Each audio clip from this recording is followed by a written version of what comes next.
Hello, I'm Simon Whistler, you're watching TopTenzNet, and in the video today we're looking at the top 10 horrifying facts about pirates. Number 10. Blackbeard's Reign of Terror. Born sometime around 1680, Blackbeard's real name was probably Edward Teach. He became among the most notorious pirates who ever terrorized the Caribbean and the American East Coast. Initially serving under another pirate who later retired, Blackbeard became captain in 1717 and commandeered a French merchant vessel, which he renamed Queen Anne's Revenge. He fitted it with 40 cannons, made it his flagship, and together with 3 smaller vessels under his command, Teach plagued the West Indies and the Atlantic coast. His best weapon of all was fear. He made himself appear ferocious, like a psychopath addicted to violence. He always had at least 6 loaded pistols, a cutlass and a musket with him, and wore a big feathered tricorn on his head. He sported a huge black beard in which he would tie hemp and light it during battle. The governor of Virginia eventually put a bounty on his head, and on November 21st, 1718, a small group of men ambushed him and 19 others within an inlet on Ocracoke Island in North Carolina. Following a fierce battle the following day, Blackbeard was dead. Blackbeard's reign of terror lasted a little over 2 years, even though he was among the most feared pirates of the 18th century. Number 9. The Privateers and Buccaneers. At first glance, the words pirate, privateer, and buccaneer seem to mean the same thing, and while this is true to a certain extent, there certainly are some differences. For instance, privateering made use of private ships for attacking foreign vessels under the approval of a country's government. In a sense, piracy in the Caribbean started off as privateering under the British government. As early as the 16th century, many private English ships carried letters of marque entitling them to attack, loot, sink, or capture ships belonging to all enemy nations, especially Spain. They would then give part of the spoils to the government, while the rest they would keep for themselves. The most famous privateer was Francis Drake. In 1567, he made one of the first English slaving voyages, bringing African people to the New World, and he was the first Englishman to circumnavigate the world. In 1577, under secret orders from Queen Elizabeth herself, Drake went around South America, plundering Spanish ports on the undefended Pacific coast. Buccaneers, on the other hand, were mostly felons, many of them facing capital charges. They were former sailors who'd jumped ship or servants who'd run away from their contracts working the sugar plantations on the many Caribbean islands. Whenever there was a ship close by, a handful of buccaneers would jump into a small rowing vessel and board the unaware ship. Number 8. Pirate weapons. Buccaneers made good use of the buccaneer musket. It was a large and heavy gun measuring almost 6 feet in length. They used it initially for hunting boar on the islands, but also to shoot the helmsman off an enemy deck some 300 yards away.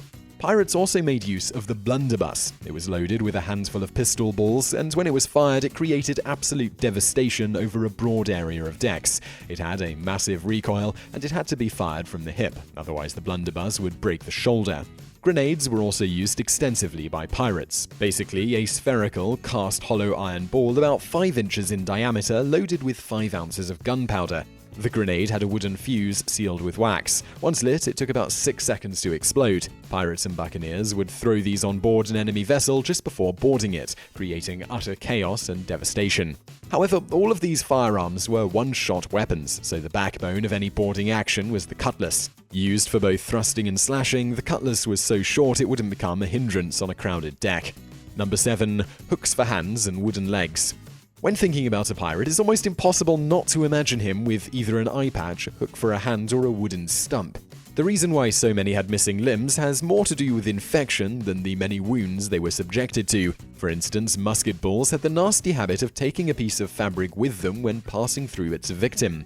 And while doctors may have been able to take the ball out, the piece of cloth most likely stayed behind. This in turn caused the wound to fester, and many were subjected to gangrene. With no anesthetics or antiseptics, they were aware that if the limb was not amputated, it would mortify, as they called it, and that they would die in severe pain. So the only effective method available was to amputate.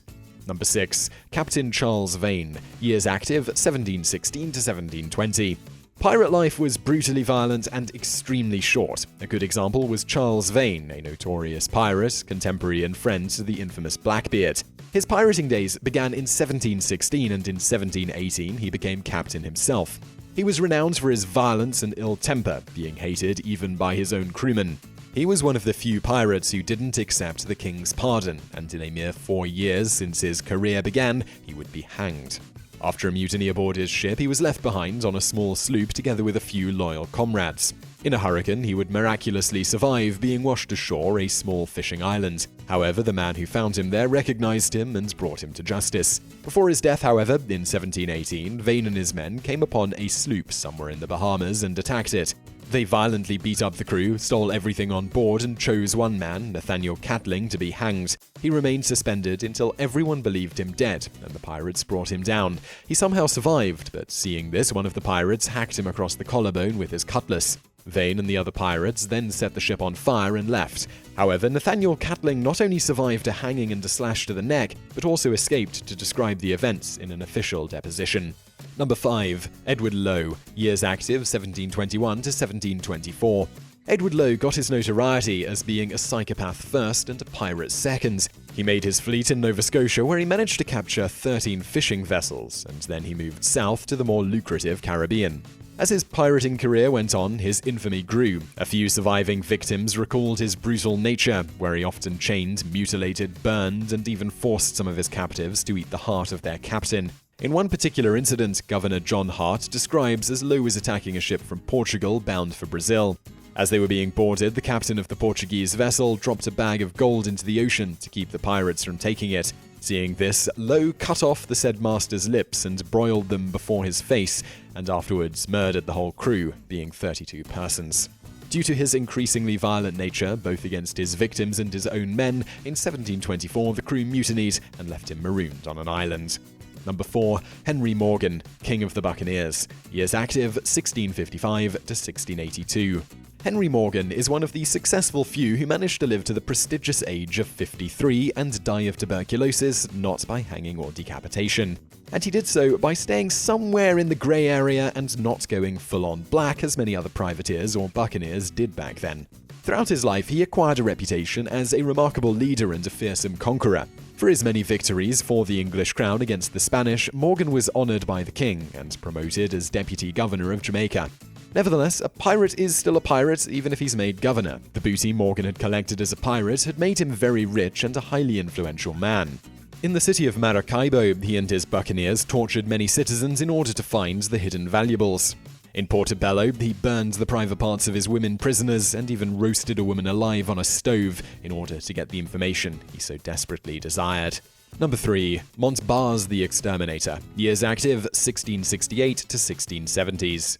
A French buccaneer, Daniel Montbars, was born into a wealthy family. He was well educated and raised as a gentleman. He developed a deep hatred for the Spaniards after learning of their savage treatment of the indigenous people in the New World, and he would become a fierce enemy of the Spanish Empire throughout his career. In 1667, he left France for the West Indies together with his uncle, where they served in the Royal French Navy. Their vessel was later sunk by the Spanish, and his uncle perished. Montbars then moved to Tortuga and joined the Buccaneers, where he became captain. He distinguished himself during an attack against a Spanish galleon where his only pleasure seemed to be to contemplate not the treasures of the vessel, but the number of dead and dying Spaniards. He attacked and set ablaze many Spanish strongholds and settlements across the Caribbean, giving no quarter to his enemies. Number 2. Francois l'Olonnais, years active 1660 to 1668. While on the subject of psychotic Frenchmen, let's take a look at Montbars' predecessor, Francois l'Olonnais, another Spanish-hating buccaneer. His real name, however, was Jean-David New, but he also went by Flail of the Spaniards. In 1660, he joined the buccaneers stationed in Saint-Domingue, and his reign of terror began. In 1663, he survived a shipwreck where all of his crewmates died, and when the Spanish came to investigate, he covered himself with his crewmates' corpses and smeared himself with their blood as to appear dead. He then dressed himself as a Spaniard, released some slaves, and escaped on a small canoe. On his way to Tortuga, he and his small crew destroyed an entire Spanish ship and left only one man alive to tell the story. From Tortuga, l'Olonnais launched an attack on Maracaibo and Gibraltar, hunted down the people trying to escape through the jungles, then raped, tortured, and murdered everyone. Number 1. Olivier Levasseur, years active 1716 to 1724. Okay, let's move out of the Caribbean for this last one. Olivier Levasseur, aka the Buzzard, was a French privateer in service to the French crown during the War of Spanish Succession, 1701 to 1714. After the war, he was ordered to return home, but instead joined a pirate company in 1716. The Buzzard decided to try his luck in the Indian Ocean off the western coast of Africa. He and some other famous pirates like Edward England or John Taylor raided and plundered ships and ports in the region. Taylor and Levasseur later marooned England on the islands of Mauritius on the account of him being too humane with prisoners. In any case, the two pirates managed to accomplish one of piracy's greatest exploits. Without even firing a single cannon, they captured the Portuguese great galleon Nossa Senhora do Cabo, Our Lady of the Cape. The ship was carrying the treasures of the Patriarch of the East Indies and the Viceroy of Portugal, who were both on board on their way back to Lisbon. Since the galleon went through a severe storm, the crew had dumped all of its 72 cannons overboard, preventing the ship from capsizing. The booty was huge, consisting of many bars of silver and gold, countless chests full of golden coins, jewels, pearls, and other valuables, as well as many religious artifacts. This treasure trove made the pirates rich beyond their wildest dreams. In 1724, he sent an emissary to discuss amnesty on his behalf, but since the French wanted a sizable chunk of his loot, estimated at over £1 billion, he instead settled down in the Seychelles. Eventually, he was captured and hung in 1730.